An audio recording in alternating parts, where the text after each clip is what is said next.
सब हाथ जोड़ के प्रार्थना में भाग लेंगे। गुरवे गौरचंद्राय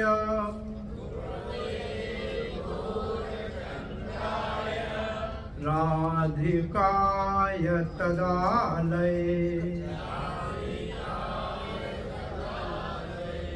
कृष्णाय कृष्ण भक्ताय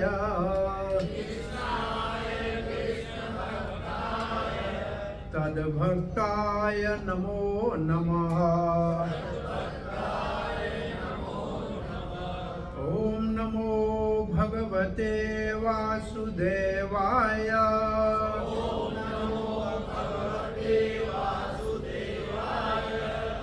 नमो भगवते वासुदेवाय। ओम नमो भगवते वासुदेवाय।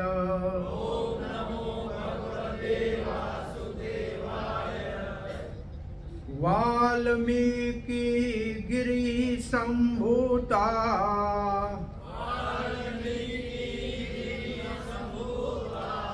राम सागर गामिनी पुनाति भुवनं पुण्यं रामायण महानदी चरित्र रघुनाथस्य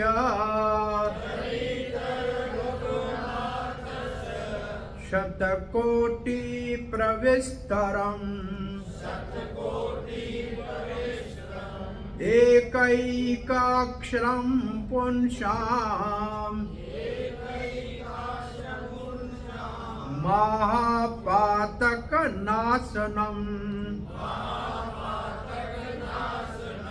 कूजन्तं राम रामेति मधुरं मधुराक्षरम् आरोह्य कविता शाखाम् वन्दे वाल्मीकि कोकिलम् मनोज्वं मारुतुल्यवेगम् जितेन्द्रियां बुद्धिमतां वरिष्ठम् वातात्मजं वानरयुद्धमुख्यम् श्रीरामदूतं शिरसे नमामि। रामं रामानुजं सीताम् भर्तानुजम् सुग्रीवं वायुसूनं च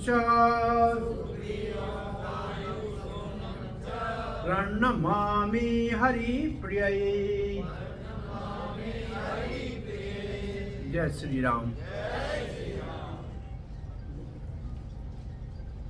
महेश्वरी भवन या महेश्वरी वाड़ी ईश्वरपुर में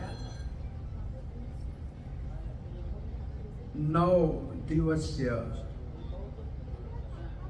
राम कथा में आप सब भाग्यशाली भक्त पधारे हैं। आपका हार्दिक स्वागत करते हैं। अखानी परिवार जिन्होंने इस 9 दिवसीय राम कथा का आयोजन किया है, श्रीमान बालकृष्ण जी के सुपुत्र तुलजाराम जी और रेवती देवी की सुमति में उनके सुपुत्रों ने हरीश, अर्जुन, अशोक, अनिल, नारायण, पुरुषोत्तम और अशोक जी के सुपुत्र अमित, अरुण और छोटे बालक विशाल और आकाश और अन्य बंधु बांधव जो भी मित्र इष्ट और ये भगवान शंकर के नाम से हर हर महादेव जो भजन मंडली है उनके सारे सदस्य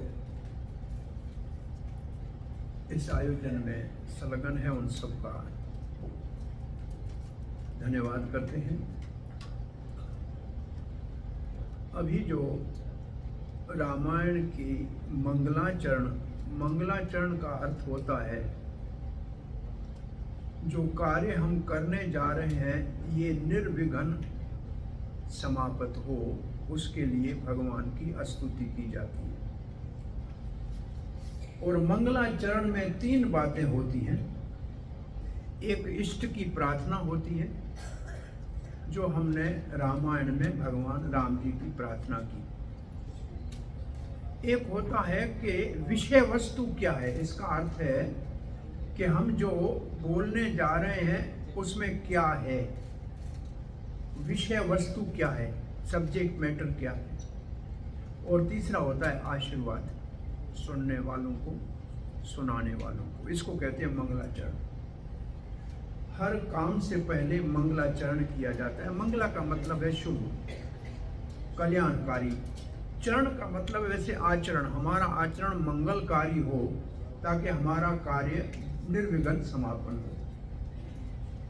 तो हमने पहले इस मंगलाचरण में वाल्मीकि गिरि संभूता, वाल्मीकि पर्वत के समान है, हिमालय के। वाल्मीकि गिरि संभूता राम सागर गामिनी, राम सागर है, राम सागर रूप है जो अनंत है, अथाह है। और वाल्मीकि हिमालय के तरह पर्वत है। वाल्मीकि गिरि संभूता राम सागर गामिनी, राम की सागर की तरफ जा रही है। क्या? रामायण महानदी। वाल्मीकि के मुख से रामायण की सरिता नदी राम सागर की ओर जा रही है। तो हमें क्या लाभ हो रहा है? पुनाति भुवनम त्रियम, तीनों लोगों को पवित्र कर रही है। ये रामायण रूपी नदी जो वाल्मीकि जी जो पर्वत के शिखर के ऊपर बैठे हुए हैं वहां से उतर रही है और राम रूपी सागर में जा रही है। तट के ऊपर, किनारे के ऊपर जो भी भाग्यशाली इसका दर्शन कर लेते हैं, इसका आचमन कर लेते हैं, इसमें स्नान कर लेते हैं, उन सब को धन्य करने वाली है, उन सब का कल्याण करने वाली है। पुनाति, पवित्र करने वाली है। पुनाति कहते हैं पवित्र करने वाली है। राम जी के लिए हमने रघुपति राघव राजा राम पति तपावन, पति तपावन का मतलब है गिरे हुए को पवित्र करने वाला। पतित मतलब गिरा हुआ, पावन मतलब पवित्र करने वाला।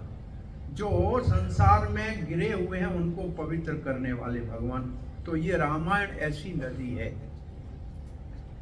फिर है कि इसमें है क्या? रामायण में क्या है? चरित्र रघुनाथस्य, भगवान रघुनाथ का चरित्र है।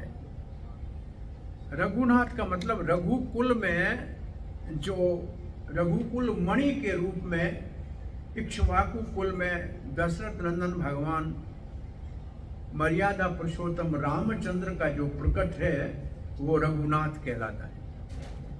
रघुनाथ चरित्र सत कोटि प्रविष्टतम, ये कोटि कहते हैं करोड़ को, सत कहते हैं 100 करोड़ से अधिक श्लोकों में विस्तृत है। 100, बोला इतना कौन पढ़ेगा? बोला एक ही का अक्षरम, अगर एक अक्षर भी पढ़ ले, महापातक नाशनम, बड़े से बड़े पातकी, पापी को, अपराधी को पवित्र करने वाला है। तो हमारी विषय वस्तु है रामचरित्र, भगवान राम का चरित्र। और भगवान कभी अकेले नहीं होते हैं। भगवान अपने सारी शक्तियों के साथ, अपने सारे अवतारों के साथ, अपने सारे पार्षदों के साथ, एसोसिएट के साथ होते हैं। तो राम में सब समाये हुए हैं। तो राम के चरित्र के साथ सीता का चरित्र भी आएगा, लक्ष्मण, भरत का, शत्रुघ्न का, हनुमान का, सुग्रीव का, अन्य सारे चरित्र इसमें आएंगे। अब इस रामायण जैसे अनुपम, अलौकिक, दिव्य, जो वेद सबको पढ़ने का अधिकार नहीं था, पढ़ नहीं सकते थे, वो वेद ही रामायण के रूप में अवतार लेकर आया है, जिसको सब पढ़ सकते हैं और ये गाया जा सकता है। ये गाने के जो है छंद में लिखा हुआ है। तो ऐसे वाल्मीकि जी, जिन्होंने इस रामायण को मानव मात्र के कल्याण के लिए प्रकाशित किया, उस रामायण को, उस वाल्मीकि जी को प्रणाम करते हैं। क्योंकि हर शास्त्र का एक ऋषि होता है, उसका एक आराध्य देव होता है और उसमें एक शक्ति होती है। हर मंत्र का एक ऋषि होता है जिसने उस मंत्र को सिद्ध किया। हर मंत्र का एक आराध्य देव होता है। जैसे ओम नमो भगवते वासुदेवाय मंत्र कहते हैं, इसका ऋषि नारद है। इसका आराध्य देव भगवान श्री कृष्ण है और इसकी शक्ति ओम इसकी शक्ति है। ओम नमो भगवते वासुदेवाय। ऐसे रामायण का ऋषि है वाल्मीकि, जिसने इसको प्रकट किया। आराध्य देव है भगवान श्री रामचंद्र। तो ऐसे वाल्मीकि जी की प्रार्थना में कहते हैं, कूजंतम राम रामेति। उनके मुख से सदा ही शब्द निकल रहे हैं, राम राम राम इति, ऐसे ही बोलते हैं। कूजंतम राम रामेति मधुरम मधुराक्षरम।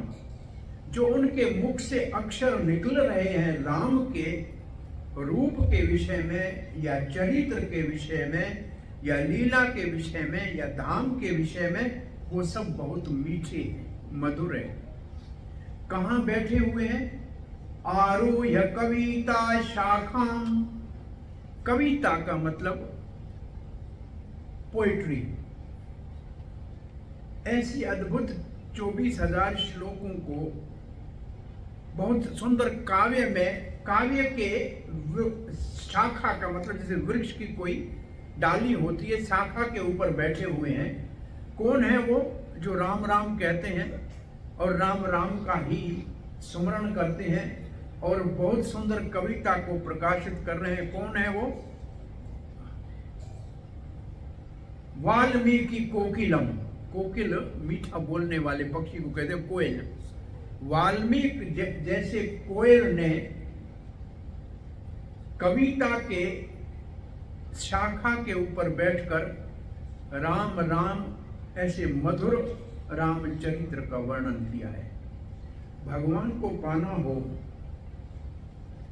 तो उसके लिए भगवान का भक्त ही सहारा है। बिना भक्त के भगवान की प्राप्ति संभव नहीं है। इसलिए रामायण को सुनने में हम सफल हों, हम उसके अधिकारी बने, उसके लायक बने, इसके लिए हनुमान जी का शरण लेते हैं। मनुज्वम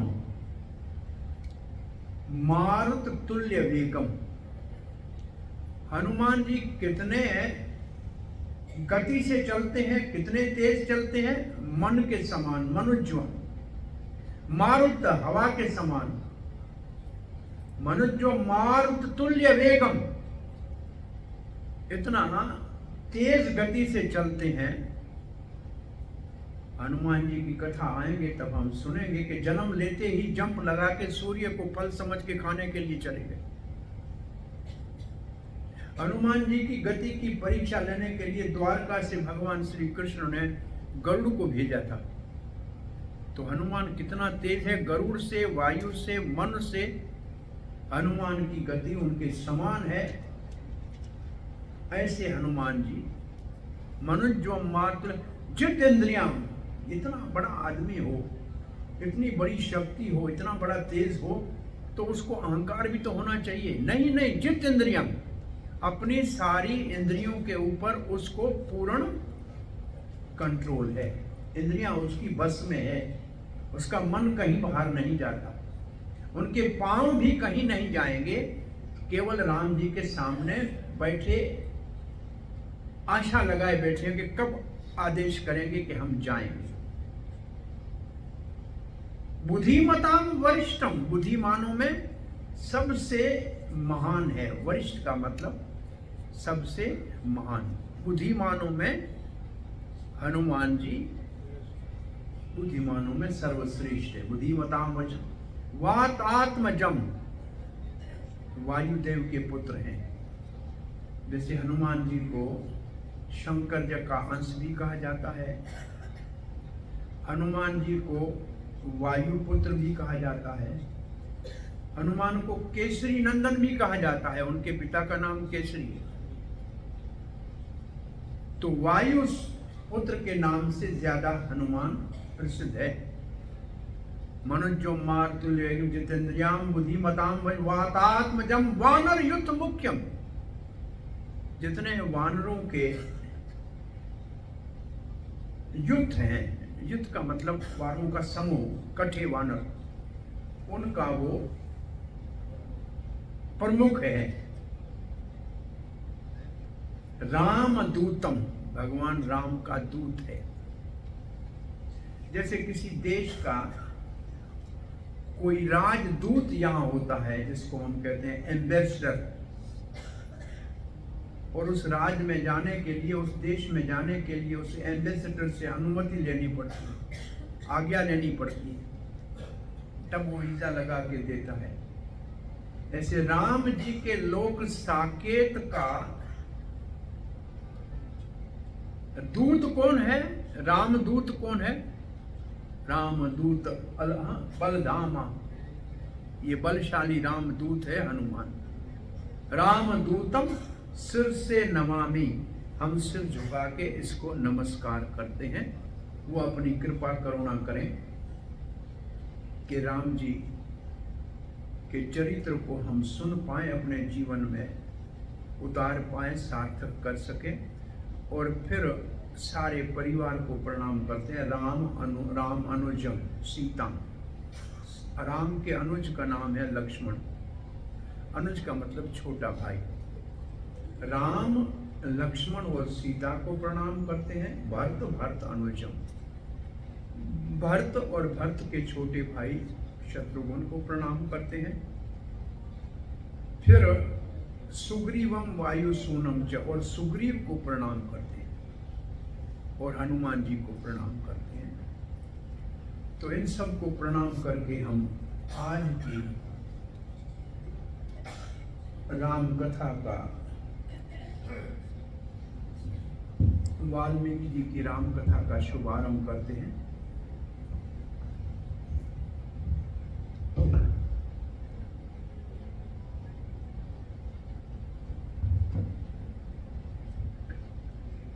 वाल्मीकि जी के चरित्र का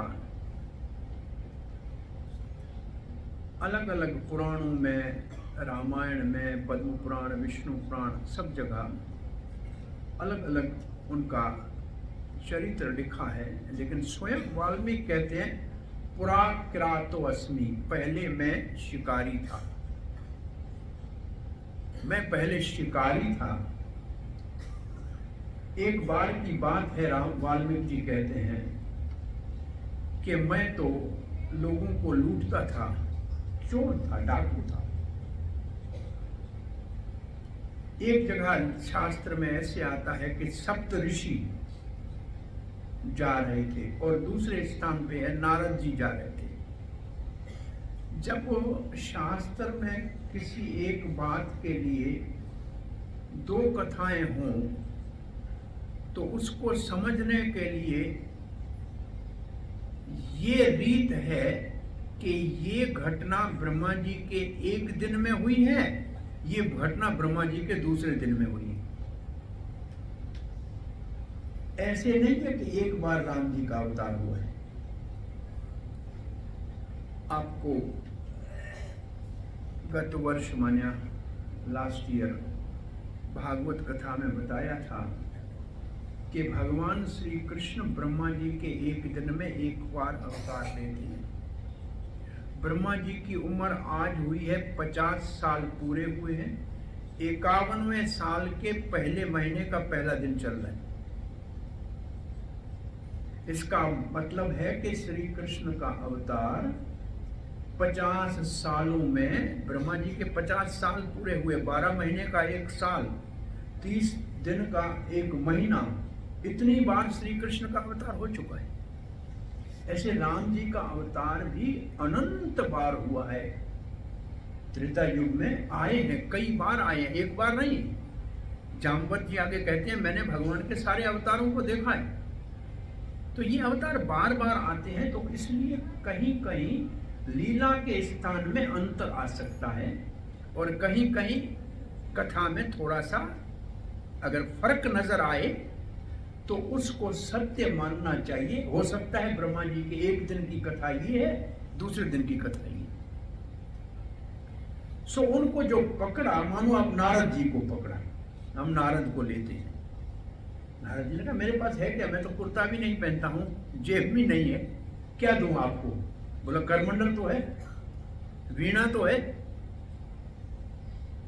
नारद ने कहा एक बात सुनो, ये जो सबको लूटते हो क्यों?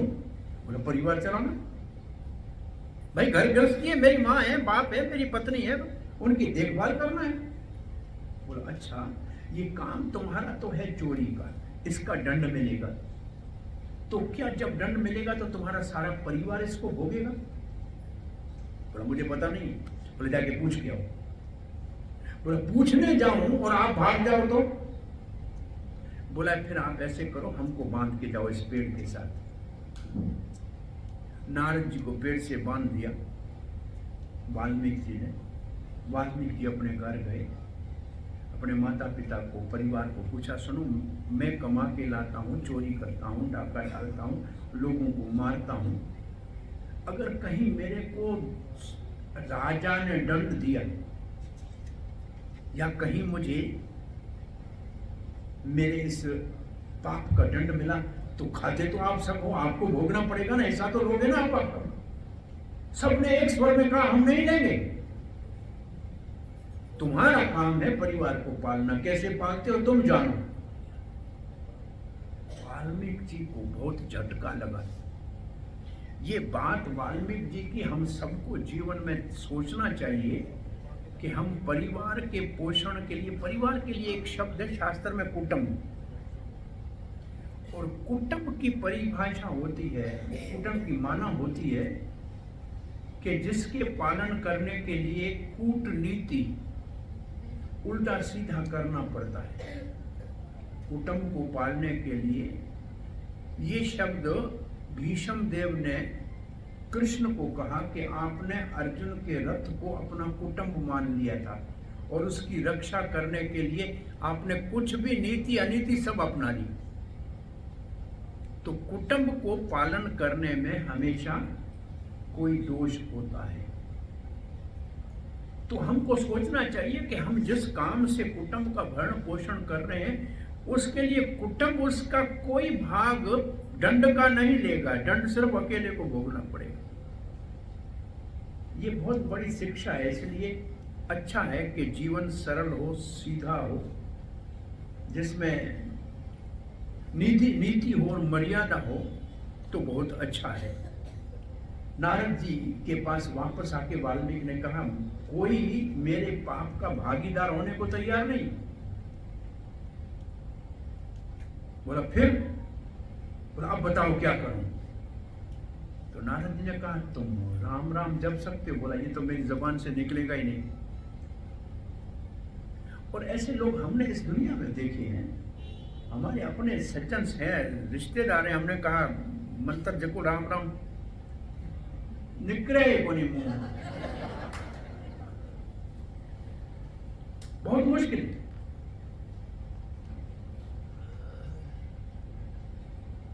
बिल्डिंग बिल्डिंग बन रही थी।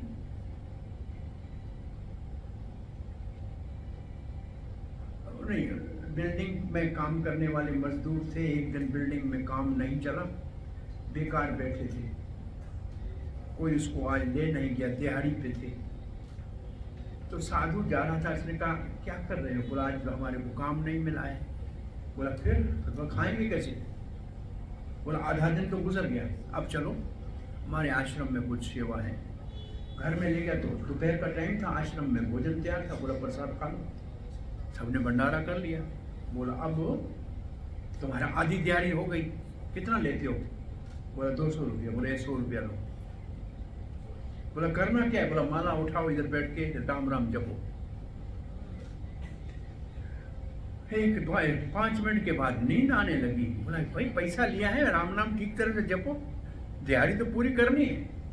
15-20 मिनट के बाद का महाराज ये 100 रुपया अपना वापस लो, ये माला अपनी वापस लो, ये काम हमसे नहीं होगा। ईंट पत्थर कूटनी हो तो बोलो, मजदूरी उठा कर सकते हैं, लेकिन राम नाम नहीं जप सकते हैं।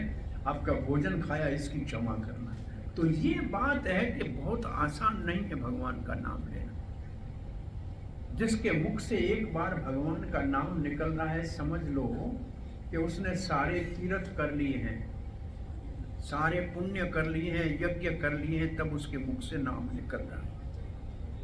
तो संत बड़े दयालु होते हैं। कहा कि तुम्हें काम क्या करता? बोला मारने का। बोला मरा मरा करते रहो। बोला ये मैं कर सकता हूं। संत बहुत ही बुद्धिमान होते हैं, जो व्यक्ति जैसा होता है वैसे ही उसको शिक्षा देते हैं।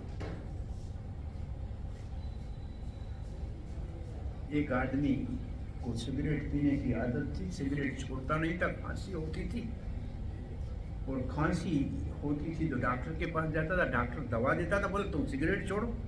बोले ये मुझसे नहीं होगा। तो एक बड़ा महात्मा, बहुत बड़ा बुद्धिमान था, उसके पास ये क्या कहे, महाराज खांसी कैसे खत्म होगी? सिगरेट तो मैं छोड़ नहीं सकता। बोला कोई बात नहीं, सिगरेट दबा के पियो, हमारी दवा से तुम्हारे को बहुत फायदे होंगे। बोला क्या फायदा होगा? बोला एक तो तेरे घर में चोर नहीं आएगा, दूसरा तेरे को कुत्ता नहीं काटेगा, और दूसरा तुम कभी बूढ़ा नहीं होंगे। महाराज मैं सिगरेट भी पीता रहूं, आपकी दवाई खाऊं, इतना लाभ होगा? बोला हाँ। बोला चोर क्यों नहीं आएगा? बोला खांसी सारी रात होगी, चोर कहां से आएगा? जागता रहेगा ना, चोर के बाप की ताकत है आएगी। बोला कुत्ता क्यों नहीं काटेगा? बोला लाठ से, लट्ठी से, लठिया से, लाठी हाथ में लेके चलना पड़ेगा, कुत्ता कैसे नजदीक आएगा? बोला बुढ़ापा क्यों नहीं आएगा? बोला जवानी में मर जाएगा, बुढ़ापा कहां से तेरे को आएगा? अब इसका दिमाग ठिकाने आया। बोला फिर छोड़ सिगरेट। तो कुछ लोग कोई टेढ़ी भाषा समझते, सीधी भाषा नहीं समझते, बहुत मुश्किल है। अजामिल की पत्नी जो वैश्या थी, उसके घर में संत गए, कहा कि इसको कहेंगे कि नारायण का नाम लो, तो ये कभी नहीं लेगा। ब्राह्मण है, पहले भी इसको पता है कि भगवान वेद क्या है। जैसे जो वैद्य लोग होते हैं, हकीम होते हैं ना, दवाई बहुत कड़वी होती है तो कहते हैं कि इसको माखी में मिला के खाना, मधु में मिला के खाना। तो बड़े बुद्धिमान संत ने कहा कि इनको पुत्र मोह में मिलाकर इसके बेटे का नाम नारायण रख देते हैं। अब पुत्र के मोह में सारा दिन नारायण नारायण करता रहेगा, वैसे तो नहीं जपेगा, लेकिन नारायण नारायण बेटे के नाम को तो लेता ही रहेगा ना, तो इसलिए इसका लाभ हो जाएगा। तो उसका लाभ हो गया। तो वाल्मीकि जी को बता दिया कि तुम मरा मरा मरा मरा मरा मरा मरा मरा मरा मरा, उल्टा नाम जपत, उल्टा नाम जपत, सब जग जाना, वाल्मीकि भय ब्रह्म समाना। उल्टा नाम जपा, लेकिन मरा मरा मरा कहो तो राम राम अपने आप हो जाता है। अब इतनी तपस्या राम किया वाल्मीकि जी, इतना बड़ा, उसके लिए वाल्मीकि जी की रामायण में लिखा है कि वाल्मीकि तपस्वी, घोर तपस्या की वाल्मीकि जी ने। कहां तपस्या की? तमस्सा नदी के किनारे अपने शिष्य भारद्वाज आदि के साथ वाल्मीकि जी ने घोर तप किया, और उस तप के समय उसने सामने देखा दो क्रोंच पक्षी, एक नर एक मादा, वो आपस में प्रेम में मगन थे। एक शिकारी, बहलिया कहते हैं शिकारी को, उसने उन दोनों में से एक के ऊपर बाण चलाया और वो फड़फड़ा के नीचे गिरा और मरा। वाल्मीकि जी का हृदय इतना पिघल गया, द्रवित हो गया कि दो प्रेम करने वाले पक्षियों में से एक को मार दिया। तो उनके मुख से कुछ श्लोक निकले। मां निषाद, निषाद कहते हैं शिकारी को, मां कहते हैं मत प्रतिष्ठाम, तुम्हारा ज्यादा जीवित न हो, क्योंकि तुमने दो प्रेम करने वाले पक्षियों में से एक को मार दिया है। ये श्लोक एक संस्कृत का उनके मुख से निकला। और फिर वाल्मीकि जी पूछने लगे कि ये भारद्वाज जी श्लोक मेरे मुख से निकला है, इसमें चार चार अक्षर हैं, एक लाइन में शब्द हैं, और ये 4 लाइनों का है। इसको तो अनुष्टुप छंद कहते हैं। ये तो वेद के वो एक कविता की तरह छंद निकला है। कैसे निकला? आश्चर्य हुआ। और चिंतन ही कर रहे थे वाल्मीकि जी, तो ब्रह्मा जी हंस के ऊपर प्रकट हुए। ब्रह्मा जी ने आकर कहा, चिंता मत करो, सोचो मत वाल्मीकि, सरस्वती ने मेरे आज्ञा से आपके जीभा के ऊपर, आपके हृदय से इन शब्दों को प्रकट किया है। ये एक कविता के छंद है, ये श्लोक है, और आप श्लोक और उपश्लोक का मतलब आप गाया जाए इस रूप से राम के चरित्र को लिखो। तो एक तो पहले नारद जी की कृपा प्राप्त हुई वाल्मीकि जी को, अब पितामह ब्रह्मा जी की कृपा प्राप्त हुई। अब सिद्ध हो गया, वाल्मीकि की तपस्या से परिपक्व हो गया।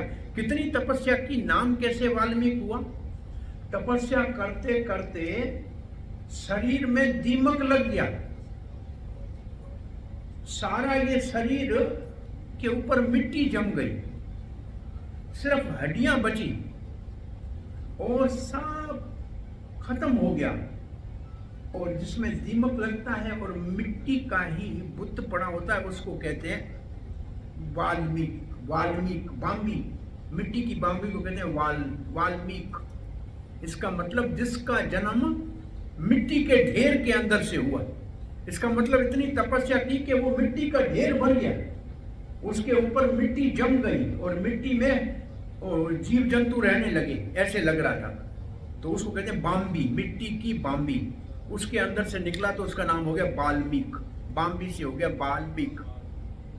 तो वाल्मीकि जी तपस्या करके नारद जी से आके पूछते हैं, सुनाइए देवराज, और सुनाइए देव ऋषि नारद, इस वक्त धरती के ऊपर आज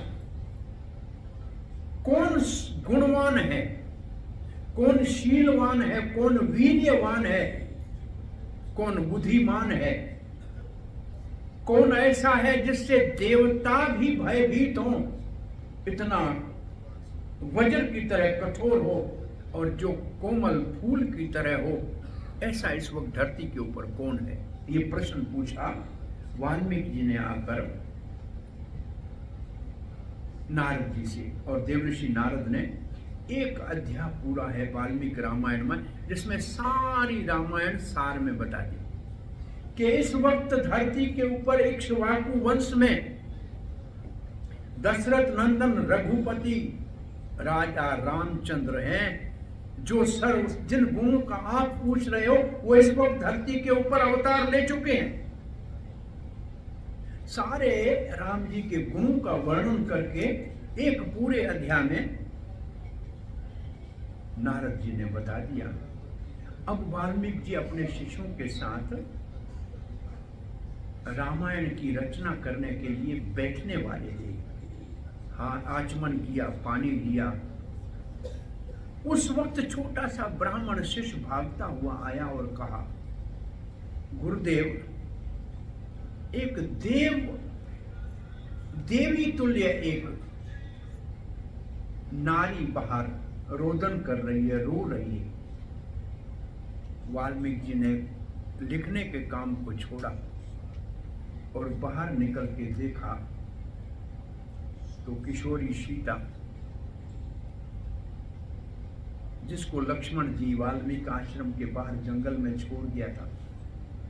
इसका अर्थ है कि राम जी का राज तिलक हो गया था। वाल्मीकि जी ने कहा, बेटी आप हमारे आश्रम में रहो, हमारे यहाँ सुखपूर्वक ये जो सेविकाएं हैं आपकी देखभाल करेंगी। और सीता जी का भी आशीर्वाद वाल्मीकि को मिला। अब 3 आशीर्वाद मिले। पहले देवऋषि नारद जो गुरु हैं उनके, ये नारद जी ने कृपा वाल्मीकि के ऊपर की, वाल्मीकि रामायण मिली। व्यासदेव के ऊपर में की, भागवत हमको मिली। छोटे बालक ध्रुव महाराज के ऊपर की तो भगवान मिला। प्रहलाद को तो माँ के गर्भ में ही शिक्षा दे दी, इतना बड़ा भक्त हो गया। सब जितने भी भक्तों का आप गिनती करेंगे तो नारद जी वहाँ मुख्य रूप से दिखाई देगा। आज वाल्मीकि जी की कृपा के उपरांत पितामह ब्रह्मा जी की कृपा मिल गई और आज किशोरी सीता जी की करुणा कृपा मिल गई। अब वाल्मीकि जी ने पूरा 24,000 श्लोक, और तब ब्रह्मा जी ने एक शब्द और कहा कि मैं आशीर्वाद देता हूं, जो आप लिखो। अब आपके हृदय में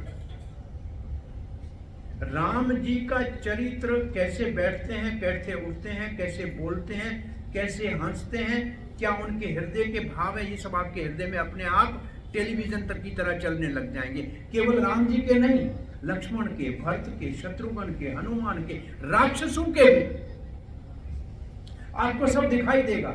और आप जो वाल्मीकि लिखेंगे वो सत्य होगा, वो राम जी को करना पड़ेगा लीला। इसका अर्थ ये है कि वाल्मीकि जी की रामायण में जो पहली बातें हैं जो पहले हो चुकी हैं राम जी के अवतार से लेकर, और कुछ बातें हैं जो बाद में होने वाली हैं। इसका मतलब कुछ चीजें फ्यूचर टेंस में लिखी हुई है कि भविष्य में क्या होगा, वो भी वाल्मीकि जी की रामायण। कुछ रामायण पहले हुआ जो हो चुका है उसके विषय में है, कुछ आगे क्या होने वाला है उसके विषय में। और ये आशीर्वाद मिला था, वाल्मीकि जी ने तैयार कर लिया, रामायण तैयार हो गया। अब वाल्मीकि जी के मन में आया कि इसका प्रचार कैसे हो, लोगों को कैसे सुनाया जाए। तब तो टेलीविजन ये सा तो व्यवस्था नहीं थी, नहीं तो पर्चा छापने का भी नहीं था। और इतना अच्छा सुंदर राम का चरित्र मैंने गायन विद्या में सुंदर श्लोकों में संगठित कर दिया है। अब इसको कैसे प्रचारित किया जाए। उस समय सीता के दोनों पुत्र लव और कुश, उनका जन्म हो चुका था, और जिनको वाल्मीकि जी ने सारी शिक्षाएं दे दी थी। सब वेद पढ़ा दिए थे, सब शास्त्र पढ़ा दिए थे, सारे अस्त्र शस्त्र जो विश्वामित्र ने राम जी को दिए थे वो सब दे चुके थे। वो दोनों बच्चे वाल्मीकि जी को प्रणाम करने के लिए आए।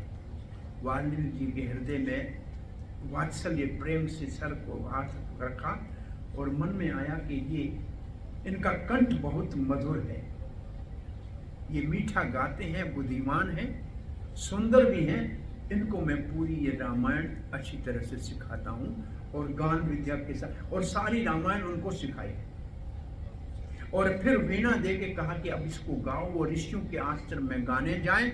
ऋषि इतने प्रसन्न हो जाएं, कोई करमंडल दे, कोई कपड़ा दे, कोई धोती दे, और सबको मनोमन हर लिया इन बच्चों ने। एक तो देखने में सुंदर, और लिखा है कि कितने सुंदर थे, एक तो शीलवान थे, उनका चरित्र बहुत अच्छा था। देखने में तो साक्षात राम दो रूपों में जैसे प्रकट हो गए हैं, राम का प्रतिबिंब जैसे हो ऐसे लग रहे थे। और मधुर कंठ था, वो गाते थे, सब लोग मुग्ध हो जाते थे। एक दिन सारे ऋषियों का समाज अयोध्या जा रहा था किसी उत्सव में। इन बालकों को कहा आप भी अयोध्या चलेंगे, और ये बालक अयोध्या के लिए उनके साथ चले गए।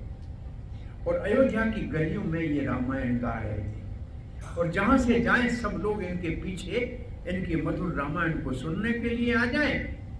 राम जी ने इनको गाते हुए देखा महल से, तो कहा कि हमारे महल में इनके मुख से रामायण सुननी है। न राम को पता था कि कौन है ये, और न ही लव कुश को पता था कि हमारे अयोध्या से क्या संबंध है। राम जी की सभा के अंदर राम जी सिंहासन पे बैठे हैं, भाई सभासद मंत्री मंडल ये सब बैठे हुए हैं, माताएं बैठी हुई हैं। ये बालक ऋषियों के साथ आए हैं और रामायण की शुरुआत कर रहे हैं। वाल्मीकि रामायण दोनों भाइयों की लव कुश के द्वारा राम जी के अपने दरबार में, महल में कथा शुरू की जा रही है। और कथा ऐसे शुरू होती है, अयोध्या नाम की एक राजधानी है जिसकी स्थापना जिसकी स्थापना मनु ने की है। स्वयंभू मनु ने, विवस्वत मनु ने की है। सूर्य के पुत्र, सूर्य वंश में सूर्य के पुत्र विवस्वत मनु ने अयोध्या की स्थापना की, और इसी विवस्वत मनु के बेटे का नाम है इक्ष्वाकु, वो यहाँ का राजा था। फिर अयोध्या की अर्थ बताते हैं, अयोध्या की माना बताते हैं। अयोध्या का मतलब अवध, जिससे ज्यादा कोई ना हो, अवध, उससे वध कुछ नहीं है, वो अपने आप में उसके बराबर और कुछ नहीं है। इतनी सुंदर है, इतनी ऐसी अवध नगरी है। और दूसरा अयोध्या का अर्थ है जहाँ कोई युद्ध ना हो, लड़ाई ना हो, झगड़ा ना हो, जहाँ सदा शांति हो। ऐसे स्थान में भगवान ने अवतार लेने के लिए अयोध्या को चुना है। और लिखा है कि अयोध्या की नगरी कितनी सुंदर थी, कितने सब जगह सरोवर थे, तोरण द्वार बने हुए थे, बहुत हरी भरी मधुर नगरी थी, और कोई गरीब नहीं था। हर एक को अपना महल था, हर एक को सोने का मुकुट था, हर एक के कानों में कुंडल थे, सोने का हार पहनता था। कोई बीमार नहीं था, कोई स्त्री विधवा होती नहीं थी, कभी पति स्त्री के जीते मृत्यु नहीं होती, किसी पिता ने अपने पुत्र का कभी अग्नि संस्कार किया ही नहीं था। उस राज में बाप के होते हुए बेटे की मृत्यु नहीं होती थी। ऐसे सुंदर राज का वर्णन हो रहा है। महाराज अज के यहाँ दशरथ नाम का पुत्र था जो अयोध्या के ऊपर राज कर रहा था। कथा ऐसे आगे चल रही है और लव कुश ये कथा बता रहे हैं। महाराज दशरथ के दो अर्थ लिखे हैं। जिसका रथ 10 दिशाओं में जा सके उसको कहते हैं दशरथ। 10 दिशाओं में जिसके रथ को कोई न रोके उसको दशरथ कहते हैं। और 10 इंद्रियों के ऊपर जो अपने मन से विजय प्राप्त करे उसको भी दशरथ कहते हैं, जिसकी इंद्रियां अपने बस में हो। ऐसे महाराज दशरथ थे जिसके मंत्री बड़े कुशल थे, विद्वान थे, ज्ञानवान भी थे, राजनीति में कुशल थे और परोपकारी थे, देश के हित के लिए थे। और उनकी 3 रानियां थी, कौशल्या, सुमित्रा और कैकेयी। ये कथा बताई जा रही है। अब यहाँ तक आए हैं तो हम इस विवाहों का वर्णन करें उससे पहले जब हमने कई बार ये पढ़ा कि इतनी सारी अयोध्या संपन्न थी, कोई गरीब नहीं था, सबके सोने का मुकुट था। हम सोचा कि इस वक्त सोने का मुकुट तो किसी के पास नहीं है। यहाँ जो राजा है हमारे प्रधानमंत्री को भी मुकुट सोने का पहना के अभिषेक तो राज अभिषेक तो नहीं होता है। और तब हर एक व्यक्ति के पास अपना सोने घर से निकलता था, सोने का मुकुट पहन के बाहर निकलता था। अभी तक भी हमारे पास शादी में वो एक मुकुट बनाते हैं गधे का मुकुट बनाते हैं, हाँ? वो एक दिन चल जाता है। हाँ। मंदिरों में हम चांदी के मुकुट भगवान को पहनाते हैं। नाथ द्वारे में जितने भी भगवान के आभूषण है असली सोने के और असली हीरे मोती जड़े हुए हैं। और वो सारे आभूषण जो है जैसे लाकर बैंक का है, ऐसे बैंक का लाकर उनका अपना बना है, उसमें ताले में। और जो पुजारी कहेगा कल क्या पहनाना है वो लिख के देगा, वो जैसे बैंक में जाएगा तब वो निकाल के आएगा और वो पहनाया जाएगा, फिर वापस जाएगा। तो वहाँ असली है आभूषण सारे भगवान के। नाथ द्वारे में असली है, राजा महाराजों के दिए हुए बड़े बहुमूल्य आभूषण है सब जगह। हम बहुत सोचा कि ये सब मुकुट हमारे कहाँ चले गए, पगड़ी कहाँ चली गई, मुकुट कहाँ चले गए। बड़ी चिंता हुई मेरे को, कानों के कुंडल कहाँ चले गए। अरे बड़े बड़े गोखरू तो हमारे जमाने में भी लोग पहनते थे जी। कानों में लूंग और गोखरू तो लोग पहनते। ये कर्ण भेद संस्कार है।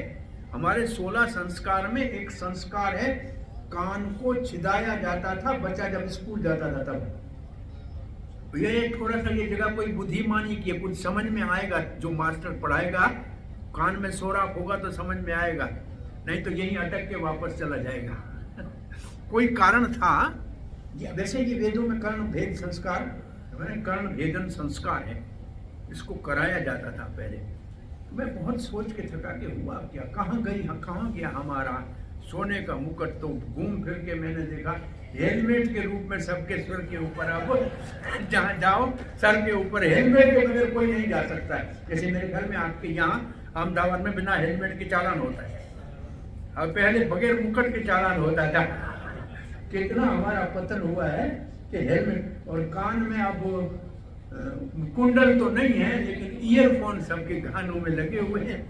ईयरफोन के ऊपर हमारा काम खत्म पूरा हो गया, इससे आगे हमारे पास कुछ नहीं रह गया। और विवाह के लिए लोक कथा एक ये है रामायण की कि दशरथ जी का विवाह कौशल्या के साथ कौशल देश में तय हुआ। एक उत्तर कौशल है, एक बड़ा कौशल प्रदेश है मध्य प्रदेश में, किस जमाने में हुआ करता था। अब ज्योग्राफी उसकी क्या है, भूगोल उसका तो पता नहीं है, परंतु कौशल देश में कौशल्या के साथ दशरथ का विवाह तय हुआ था। रावण पुलस्त ऋषि का पोता है। पुलस्त ऋषि का पोता है।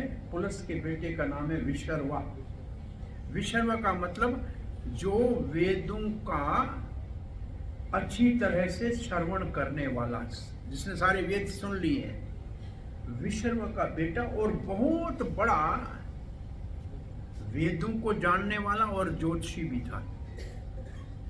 उसने गणना करके रखी थी कि कौशल्या के गर्भ से जो संतान उत्पन्न करेगी वो मेरे को मारेगी।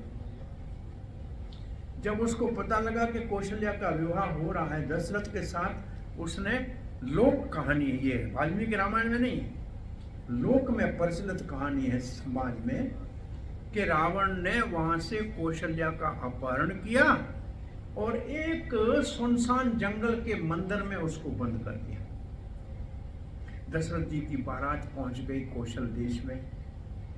अब जिससे विवाह होना था वो लड़की ही अपहरण हो गई, तो घर में अब क्या करें।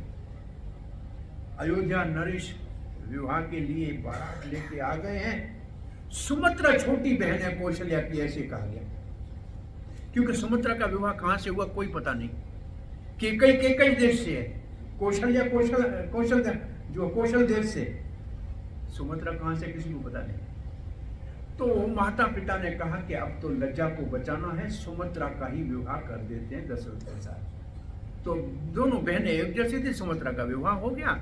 बारात वापस जा रही थी। भगवान की क्या लीला थी कि बारात उसी मंदिर के पास जाके रुकी रात को, और अंदर से रोने की सिसकियों की आवाज सुनकर महाराज दशरथ ने तालवा तोड़वाया। तो अंदर से कौशल्या निकली तो सुमित्रा ने पहुंचा के उसके गले में क्या रोने लगी। तो दशरथ का कौन है? महाराज आपका विवाह मेरी बड़ी बहन कौशल्या के साथ होना था, और इसका अचानक विवाह से पहले ही अपहरण हो गया कि अदृश्य हो गई, इसलिए हमने लोग लज्जा से बचने के लिए, मैं छोटी बहन हूँ, मेरा विवाह आपके साथ कर लिया क्या? और फिर सुमित्रा ने कहा कि ये मेरी बड़ी बहन है, इससे ही आपका विवाह तय हुआ था, आप इसको स्वीकार कीजिए। महाराज दशरथ ने कहा मेरी बड़ी पटरानी कौशल्या रहेगी, और वहां से कौशल्या को और सुमित्रा के साथ लेकर आ गए।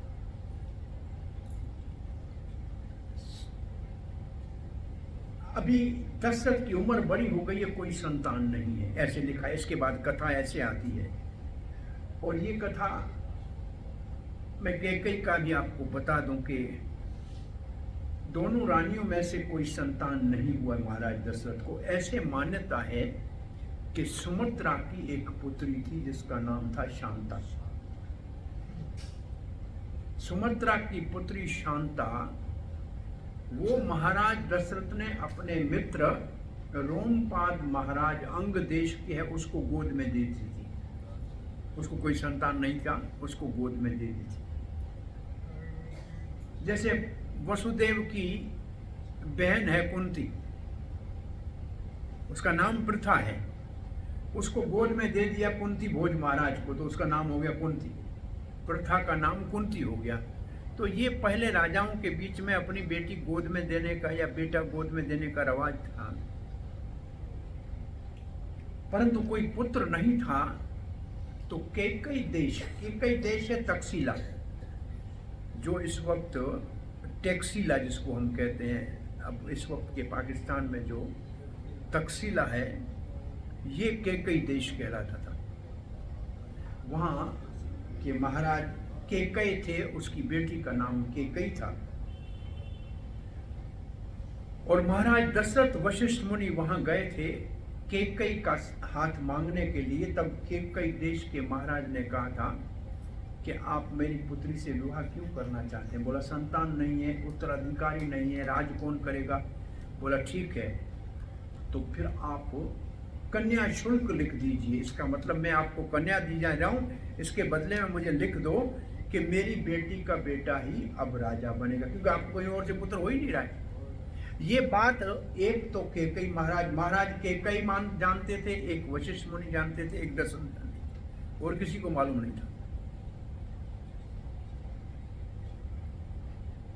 और ऐसे कैकेयी के साथ भी महाराज दशरथ का विवाह हो गया। 3 रानियां थी महाराज दशरथ की, और रामायण में तो सैकड़ों रानियों का वर्णन है, लेकिन उनका कोई काम नहीं है रामायण में। ऐसे एक कहावत है रामायणों के अंतर्गत, क्योंकि परशुराम क्षत्रियों का वध कर रहा था। कौन से क्षत्रियों का? जो धर्म के विपरीत थे, ब्राह्मण गौ के विपरीत थे, अधर्मी थे उनका। और जिसका विवाह होता था उसका कभी उसको नहीं मारते थे। तो हर समय एक विवाह करते थे महाराज, सिर्फ परशुराम के भय से। ऐसा कुछ रामायणों में वर्णन है। अब कहते हैं कथा यहाँ आगे बढ़ती है। महाराज दशरथ को कोई संतान नहीं है, लव कुश कह रहे हैं।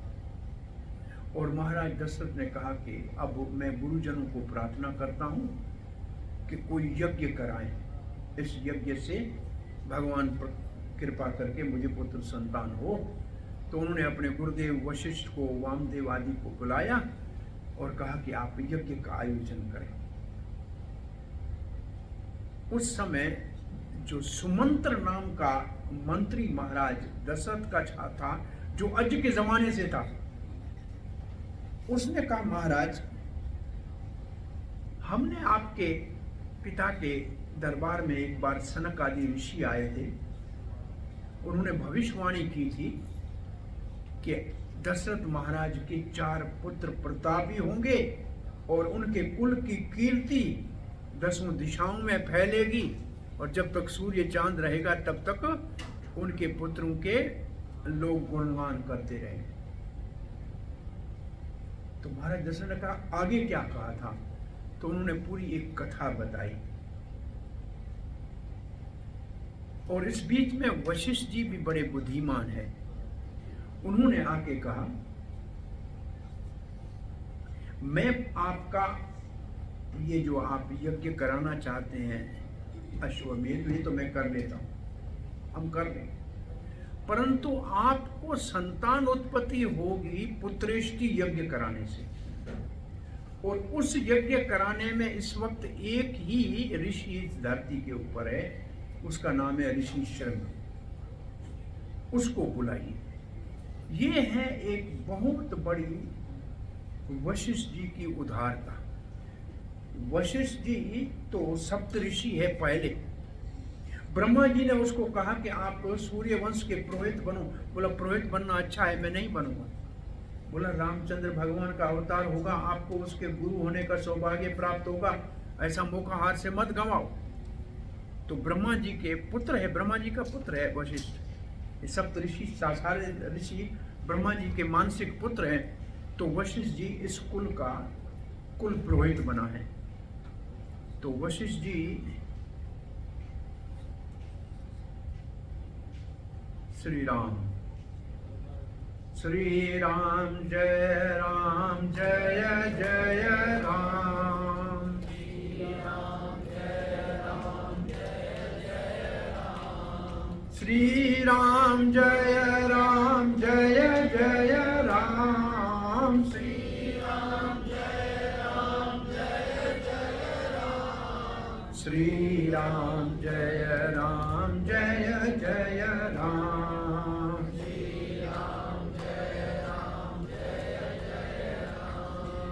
तो बात मैं ये कह रहा था कि वशिष्ठ इतने विद्वान और बुद्धिमान है और कहा कि ये ऋषि शृंग आपका पुत्रेष्टि यज्ञ करेगा तब सफलता होगी। ये बहुत बड़ी बात है कि एक स्वयं ऋषि हो और दूसरे ऋषि को बुलाए यज्ञ के लिए। ये बड़ी उदारता है। इसका मतलब ब्राह्मणों में ऋषियों में बड़ा संप होता था कि जो जिसमें विशेष है उसी से वो कार्य कराया जाए। आता हो ना आता हो मैं ही कर लूं, ये अच्छा नहीं। तब आगे कथा ऐसे आती है कि ऋषि शृंग है कौन जिसको बुलाया जाए। तब कथा आती है महाराज रोमपाद जो अंग देश के राजा थे, जो महाराज दशरथ के मित्र थे, एक बार उसने एक यज्ञ कराया ब्राह्मणों को बुलाकर। यज्ञ में दक्षिणा जब देने का समय आया तो हीरे मोती दिए जा रहे थे। एक बहुमूल्य छोटा सा हीरा था। वो महाराज ने देखा ये तो 9 लाख हीरा है, ये ब्राह्मण क्या करेंगे इसको। उसने उसको रख दिया, उसकी जगह में एक बड़ा वाला हीरा दे दिया मोटा। ब्राह्मण तो त्रेता युग के थे और बड़े त्रिकालदर्शी थे। उन्होंने देखा कि महाराज ने दक्षिणा के अंदर कटौती करने का अपराध किया है।